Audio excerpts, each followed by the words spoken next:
Salut. Les amis, quel temps fait-il chez vous aujourd'hui? Dites-le moi là de suite, la température qu'il fait chez vous. Voilà, actuellement. J'adore demander ça, parler de la pluie et du beau temps. Yes. La semaine dernière, je vous partageais une de mes plus folles et de mes plus incroyables aventures que j'ai vécues sur cette chaîne YouTube depuis 4 ans maintenant. Et les amis, je me suis fait passer pour un membre de la famille royale, a.k.a. la Queen. Un petit extrait juste maintenant.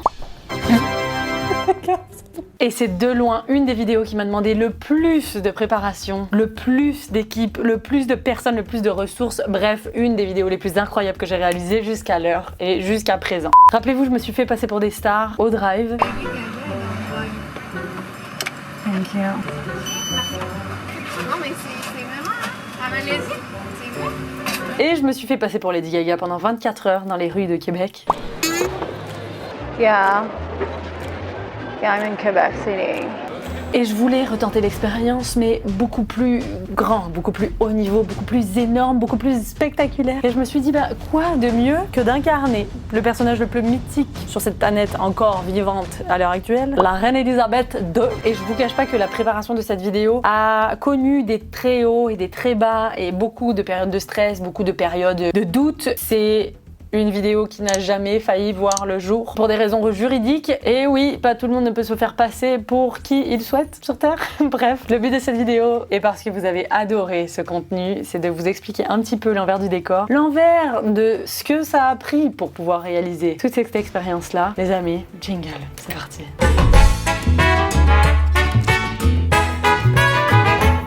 Premièrement, comme je le dis dans la vidéo, si vous l'avez toujours pas vu, vous pouvez aller cliquer sur le petit lien juste ici ou dans la barre de description. Et je me suis toujours moi posé la question, à savoir comment ça se fait qu'en 2021, il y ait toujours des rois, des reines qui existent. Comment ça se fait que les gouvernements qui sont en place dans nos sociétés existent et fonctionnent de cette manière. Et j'ai fait énormément de recherches. Je me suis aperçue durant toutes mes recherches que c'était pas si le fun que ça d'être roi ou reine. Et encore moins en 2021. C'est pas si ouf les gars, vraiment pas. Sachez que beaucoup de rois et de reines de nos jours sont bloqués dans leur système qui date de genre 400, 500, 600 ans, sont un petit peu serviteurs des règles qui ont été imposées et instaurées par leurs ancêtres. Sachez que dans mes recherches, je me suis aperçue que des membres de famille royale n'avaient pas besoin d'avoir de pièce d'identité. Pourquoi? Parce que c'est eux qui les délivrent. Les passeports sont signés en leur nom et donc pas besoin d'avoir de permis, pas besoin d'avoir de pièce d'identité, pas besoin de se soumettre aux règles parce que c'est eux qui les créent. C'est ce que je disais un petit peu dans la vidéo. Et pour moi, c'est quelque chose qui m'a toujours intrigué, qui m'a toujours titillé l'esprit. Finalement, est-ce que nous sommes tous égaux ou non? La réponse, c'est que non les gars,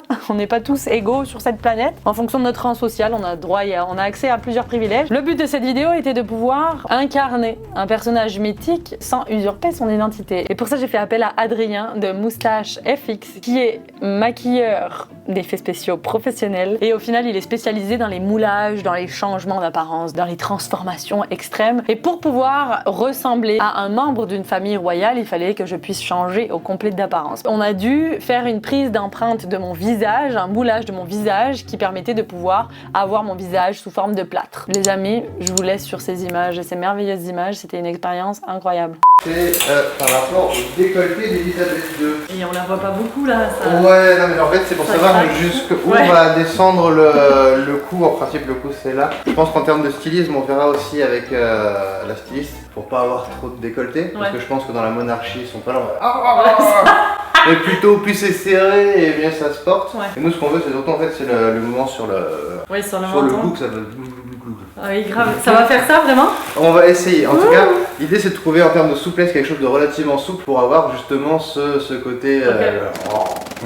Trop bien. Cette vidéo n'était pas sans risque, les gars. Mais non, ça a représenté énormément de risques et énormément d'investissement, énormément de temps, énormément de recherche. Sachant pour un moulage, je n'avais jamais fait ça de ma vie au complet. Genre, les gars, jamais fait ça de ma vie. Adrien, ça a été vraiment mon meilleur partenaire là-dedans parce qu'il m'a mis en confiance directe. L'objectif, c'était d'avoir le moule de mon visage en plâtre pour pouvoir après venir sculpter le visage finalement et le rendu final que j'allais pouvoir obtenir et que je vais obtenir. C'est vraiment des techniques de cinéma. Là, on est version Hollywood extrême. Et après, il est venu mettre du silicone en fait qui allait durcir et qui allait réellement pouvoir mouler mon visage. Extrait juste maintenant. Donc là, tu peux plus parler, c'est génial. Donc là, je vais attendre que le silicone sèche pour la première couche. Je mettrai une deuxième couche de silicone. Là, il manque de l'épaisseur et de la matière.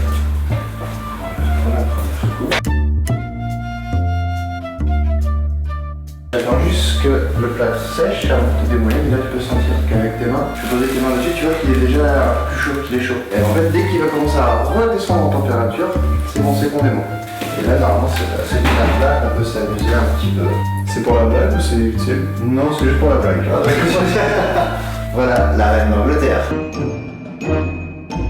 Les gars, j'avais une sensation de claustrophobie, laisse tomber, parce que pendant 40 minutes, tu restes sous une énorme couche de plastique, mais tu ne vois rien, t'es complètement bloqué, et t'as 2 trous pour tes trous de nez. Ma parole, je vous jure, fallait que je prenne sur moi, il fallait que je garde mon calme, parce que c'était pas si évident pour respirer. Mais alors, pas du tout. C'est un reborn, tu ressors du... Hop là, est-ce que ça fait mal quand je déconne? Je pense qu'on doit à ce moment-là, et là, normalement, voilà, il va rester plus beaucoup. Tu vas pouvoir y aller sans te blesser. Et voilà. Comment t'as dit? J'y crois pas. La sensation est pas agréable. Ouf. Et voilà. Waouh. C'est toi. C'est atroce. Une fois que toute cette préparation qui a pris plus de 20 jours a été faite et une fois que Adrien avait pu avoir en main, je ne pouvais pas voir le résultat final avant qu'il soit fait et qu'il soit réalisé. Et pour cette étape de maquillage, ça a été incroyable, mais genre vraiment incroyable.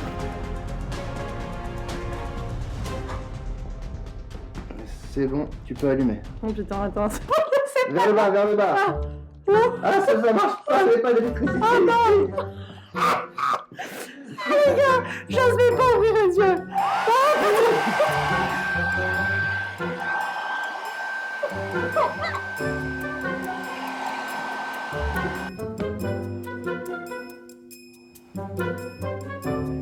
Voilà, parfait. Ensuite... Alors là, je me vois pas, j'ai aucune idée à quoi je ressemble.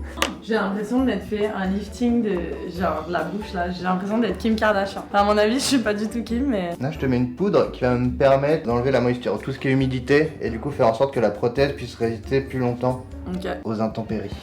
Et mon moment le plus bizarre durant tout ce maquillage-là, ça a été au moment où il m'a appliqué vraiment un produit sur les lèvres et sur les yeux pour pouvoir, en fait, vieillir ma peau. C'est possible de la faire friper avec un maquillage très spécifique.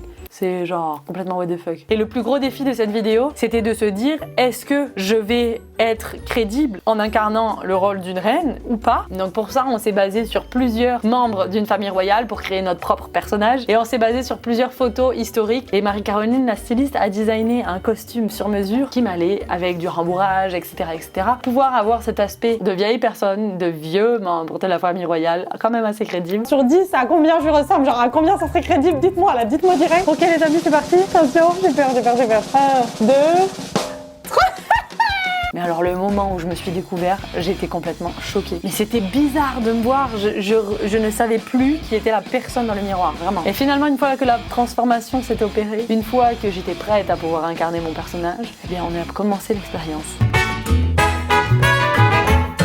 Et le danger, le plus gros danger de cette vidéo, c'est qu'on ne peut pas faire d'usurpation d'identité vis-à-vis de qui que ce soit. C'est-à-dire que je n'avais le droit de dire à personne le nom d'une personne existante, ni l'identité d'une personne existante, en me présentant à autrui. Je ne pouvais pas dire que j'étais reine Margaret, reine Elisabeth, reine Victoria, reine Denise, bref. L'objectif, c'était vraiment de pouvoir tester la réaction que les gens avaient face à une simple image qui était renvoyée. Et tout au long de cette expérience, la réaction des gens dans la rue était vraiment incroyable. Moi, je ne parlais à personne, je n'ai parlé qu'à la caméra durant toute cette expérience et vraiment les gens buggaient. Ils osaient pas du tout s'approcher parce qu'ils voyaient qu'il y avait de la sécurité. Il y avait beaucoup de personnes qui se disaient bah non mais ça peut pas être une reine, ça peut pas être la reine, ça peut pas être elle, c'est elle, mais oui c'est elle. Et en fait il y avait énormément de confusion dans la tête des gens. Mais surtout la réaction des gens dans la rue, on retrouvait vraiment des commentaires mais hyper particuliers. Moi, la reine d'Angleterre, c'est elle? C'est la reine d'Angleterre. Non, c'est pas elle. C'est pas vrai.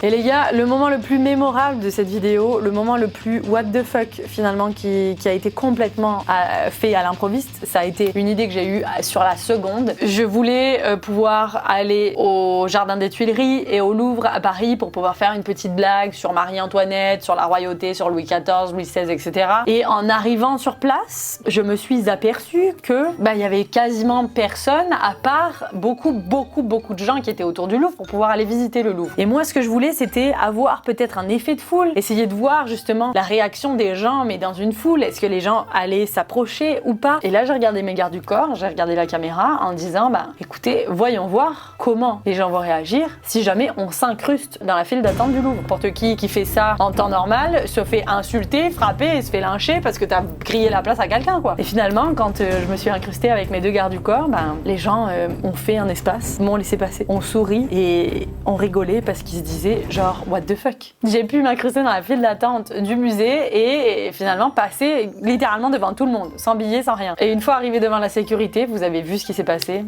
Je vous remets l'extrait juste maintenant. Hi. What an But you want to enter in the front? to see Mona Lisa. Can you come? J'ai été escortée par des agents de sécurité dans le Louvre jusqu'au célèbre tableau et ça a été une expérience, mais genre folle. Je vous promets, j'étais en panique à l'intérieur de moi. Je savais pas comment réagir, je savais pas quoi faire. Là, je me disais, ok, l'expérience va jusqu'au bout et finalement, pour pouvoir peut-être éviter, comme je l'ai dit dans la vidéo, un incident diplomatique, dans le doute, ils ont fait leur travail, ils ont respecté le protocole et arrivés devant le célèbre tableau, ils ont réussi à me faire une place pour pouvoir me prendre en photo avec Mona Lisa. Je pense que c'est tellement bizarre de pouvoir être face à un membre de la famille royale que je pense que la plupart des gens ne savent pas du tout comment réagir. Et le plus drôle de toute cette expérience, c'était vraiment au musée Grévin. Merci à l'équipe du musée Grévin qui nous ont chaleureusement accueillis. Ça a été hyper drôle de pouvoir voir la réaction des gens. Je me suis fait passer pour une poupée de cire, une statue de cire directement. Et comme on peut le voir dans la vidéo, les gens ne savaient pas trop comment réagir. Et il y a eu des petits commentaires mais tellement rigolos. Des enfants qui disaient « Eh, c'est une statue qui bouge !» Puis des gens qui savaient pas. Ils savaient pas ce qui se passait, comment réagir. Ils bloquent. Ils ne disent rien. Moi, je vous remercie du plus profond de mon cœur d'être toujours aussi nombreux à suivre mes incroyables aventures chaque semaine. Je vous laisse sur un extrait de la vidéo de la semaine prochaine. De ce qui arrive, c'était quelque chose de what the fuck. Je pense que c'est la vidéo qui m'a fait le plus peur de toute ma vie. Un extrait juste maintenant. Et là, je vais être dans le vide.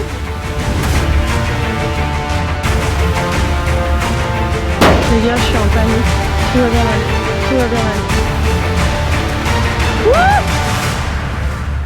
Et je sais pas d'ailleurs si ce genre de vidéo un peu behind the scene, backstage, etc., ça vous intéresse, dites-le moi si vous voulez que j'en fasse plus. Et en attendant, merci à tous ceux qui rejoignent l'aventure au quotidien. Je vous rappelle que chaque dimanche, on vit des expériences complètement folles qui nous font sortir de notre zone de confort et complètement psychédéliques. Donc les amis, surtout, abonnez-vous juste ici. Et si vous ne faites toujours pas partie de la famille, venez me rejoindre sur Instagram, venez voir tous les contenus inédits sur Instagram. Le lien se trouve en barre de description. Moi, je vous remercie du plus profond de mon cœur. Je vous aime très fort et je vous dis à la semaine prochaine.